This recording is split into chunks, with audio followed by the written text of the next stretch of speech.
Dans l'exercice 57, j'ai d'abord fait énormément de détails pour les calculs A et B.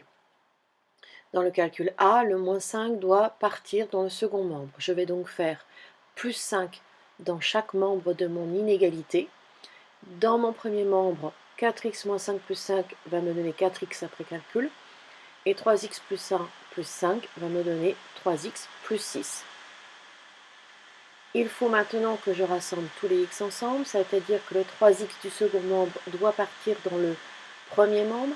Pour cela, je vais faire moins 3x dans chaque membre, puisque le 3x de l'énoncé de départ avait un signe positif qui n'est pas écrit, mais qui est bien là. Il faut donc que je fasse moins 3x dans chaque membre. Après calcul, j'obtiens x est supérieur ou égal à 6 directement. J'ai résolu mon inéquation. Pour le b, je constate que le moins 1 du premier membre doit passer dans le second membre. Je vais faire plus 1 dans chaque membre de mon inégalité.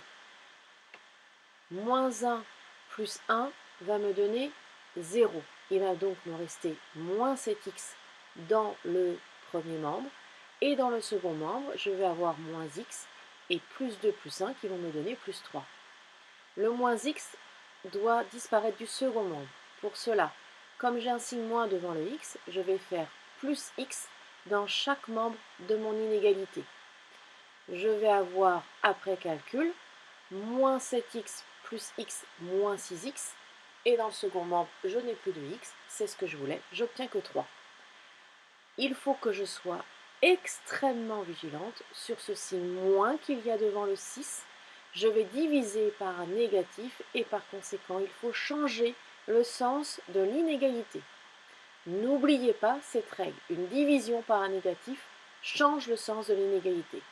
Après simplification, j'obtiens x strictement supérieur à moins 1,5. Sur une droite graduée, je colorierai tous les nombres au-dessus de moins 1,5. Pour le c, je vais aller un petit peu plus vite dans cette correction-là. Je vais regrouper tous les x dans le premier membre, tous les nombres dans le second membre. Donc le plus 3 du premier membre a été annulé en faisant moins 3 dans chaque membre de mon inégalité.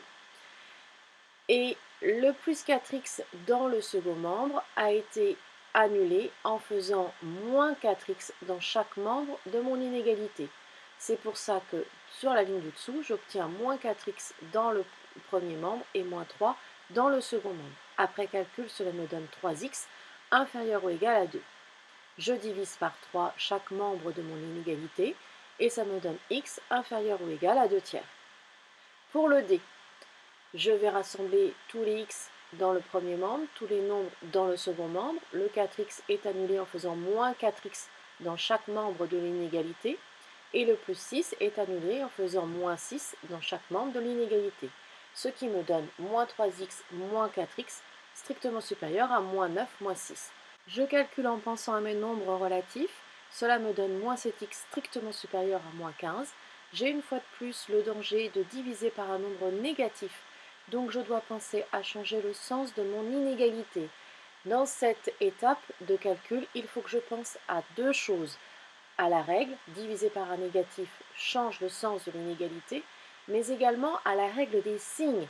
Je divise moins 15 par moins 7.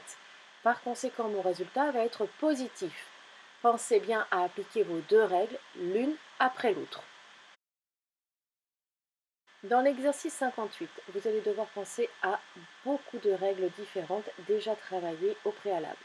Tout d'abord, dans la première question, il faut penser à développer votre expression. Le 4 va être distribué à chaque terme de votre parenthèse. Je vais donc faire 4 fois x moins 4 fois 1. Ça me donne 4x moins 4 strictement inférieur à 5. Je rassemble les nombres ensemble en me débarrassant du moins 4 en faisant plus 4 dans chaque membre de mon inégalité.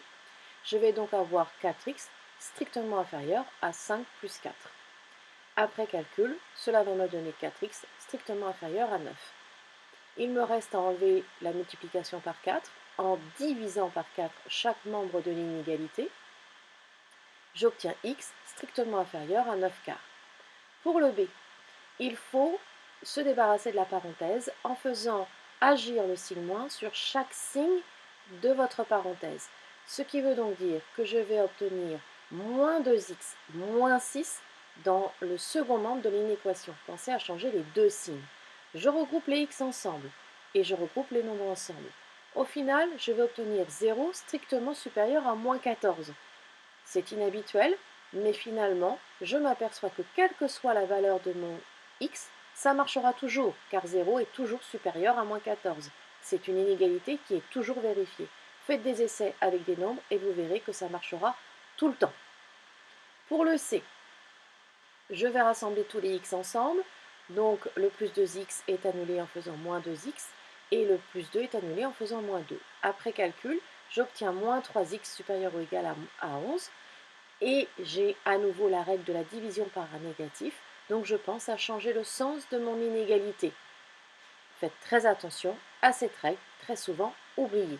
Je le répète à chaque fois, mais c'est très souvent une erreur commise. Pour le d, je commence par enlever les parenthèses en distribuant le d dans chaque membre de ma parenthèse. Ça va me donner 3 plus 8 moins 2x inférieur ou égal à 5x.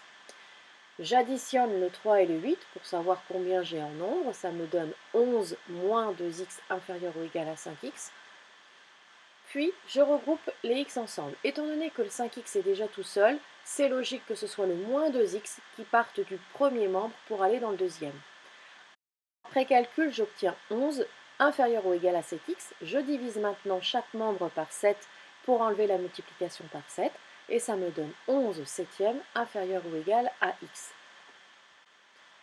Si vous avez encore du mal à faire la résolution des équations, forcément vous aurez encore du mal pour les inéquations. Nous avons revu de très nombreuses fois cette notion en classe. Nous avons fait beaucoup d'activités rapides. Vous devez reprendre tout ce travail-là, chercher des vidéos sur Internet, reprendre le cours de 4e, mais vous devez faire en sorte que la notion soit enfin acquise.